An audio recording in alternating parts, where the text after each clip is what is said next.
இங்கே நடைபெற்றுக் கொண்டிருக்கிறது. மகளிர் திட்டத்தின் மூலமாக 80 மகளிர்களுக்கு அமர்வு செலுத்தி கடன் வழங்குகிற நிகழ்வும் இந்த மேடையில நடக்க இருக்கிறது. மகளிர் உரிமை தொகை என்று எடுத்துக்கொண்டோம் என்று சொன்னால் இந்த மலைப்பகுதியில ஏறத்தாழ 8922 நபர்களுக்கு அந்த நிகழ்வும் இங்கே நடைபெற்றுக் கொண்டிருக்கிறது.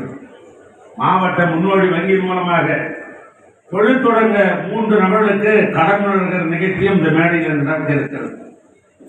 இந்த வகையில் வனத்துறையின் மூலமாக 66 மகளிருக்கு தையல் பயிற்சியும் 28 நபர்களுக்கு தேனி வளர்ப்பு பயிற்சியும் வழங்குகிற நிகழ்ச்சியும் இந்த மேடையில் நடக்க இருக்கிறது. ஊரக வளர்ச்சித்துறையின் மூலமாக கலைஞர் கனவிலும் தனிநல கழிவறை போன்ற 19,50,000 என்று பல்வேறு துறையின் மூலமாக 1082 பயனாளிகளுக்கு 1,91,16,000 ரூபாய் மதிப்புள்ள நலத்திட்ட உதவிகளும் வழங்க இருக்கிறோம். கடந்த 3 ஆண்டுகளில் நெடுஞ்சாலைத்துறையின் மூலமாக அடியன் இந்த துறையின் மூலமாக கல்வராயம் பகுதியில் 6,61,00,000 செலவில கச்சிராப்பாளையம் வெள்ளிமலை சாலை தரம் உயர்த்தப்பட்டிருக்கிறது. வெள்ளிமலை மூலக்காடு புதூர் சாலை 5,65,00,000 செலவிலே அகலப்படுத்தி தரம் உயர்த்தப்பட்டிருக்கிறது. மடியார் குன்னம் வெள்ளிமலை சாலை 43,50,000 செலவில் அகலப்படுத்தி தரம் உயர்த்தப்படுகிறது. கல்வராய மலையை பொறுத்தவர்களுக்கு 98, நடுநிலைப் பள்ளிகள் 15, உயர்நிலைப் பள்ளிகள் 5, மேல்நிலைப் பள்ளிகள் 8 ஆக கல்வியை பொறுத்தளவுக்கு 76 கல்வி நிறுவனங்கள் இந்த வனப்பகுதியிலே மலைவாழ் பகுதியிலே இருக்கிறது. 10ஆம் வகுப்பிலே 687 மாணவர்களும் 12ஆம் வகுப்பிலே 475 மாணவர்களும் இன்றைக்கு பயின்று வருகிறார்கள். சென்ற ஆண்டிலே 12ஆம் வகுப்பில் 82% இந்த மாலையிலே தேர்ச்சி பெற்றிருக்கிறார்.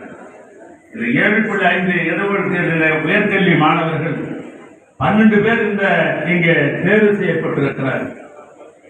கடந்த 3 ஆண்டுகளிலே பள்ளிகளுக்கு மட்டும் 19 கட்டடங்கள் கட்டப்பட்டிருக்கிறது. 2022 பயனாளி பள்ளிகளுக்கு தேவையான ஆய்வகங்கள், கழிப்பறைகள் 1,30,00,000 செலவில் இங்கே கட்டப்பட்டிருக்கிறது.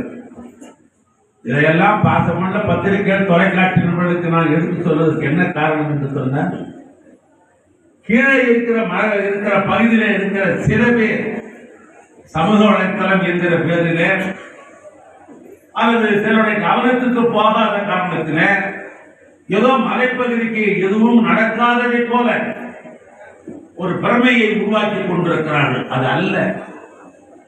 இங்கே உதயசூரன் சொன்னதை போல கழகம் எப்பொழுதெல்லாம் ஆட்சிக்கு வருகிறதோ அப்பொழுதுதான் கல்வராய மலைக்கு வேண்டிய பணிகள் எல்லாம் தொடர்ந்து செய்து கொண்டிருக்கிறோம். ஆனால் கலைஞர் காலத்திலும் சரி, இன்றைக்கு தமிழ்நாட்டுடைய முதலமைச்சராக இருக்கிற அறிவியல் தளபதி காலத்திலும் சரி, பார்த்து உங்களுடைய தேவைகளை பார்த்து செய்கிற ஒரு ஆட்சி தான் உங்களால் உருவாக்கப்பட்டிருக்கிற இந்த திராவிட மாடல் ஆட்சி. பொதுவாக திராவிட மாடல் ஆட்சி என்று சொன்னால் என்ன? எல்லாருக்கும் எல்லாம் கிடைக்கும், அதுதான் திராவிட மாடல் ஆட்சி. எல்லாருக்கும் எல்லாம் கிடைக்க வேண்டும், அதுதான் திராவிட மாடல் ஆட்சி. அப்படிப்பட்ட திராவிட மாடல் ஆட்சி இருந்தால் இந்த 3 ஆண்டுல பல்வேறு திட்டங்களை தமிழ்நாட்டு முதலமைச்சர் கொண்டு வந்திருக்கிறார். மகளிர் சுய உதவி குழு யாரால் துவக்கப்பட்டது?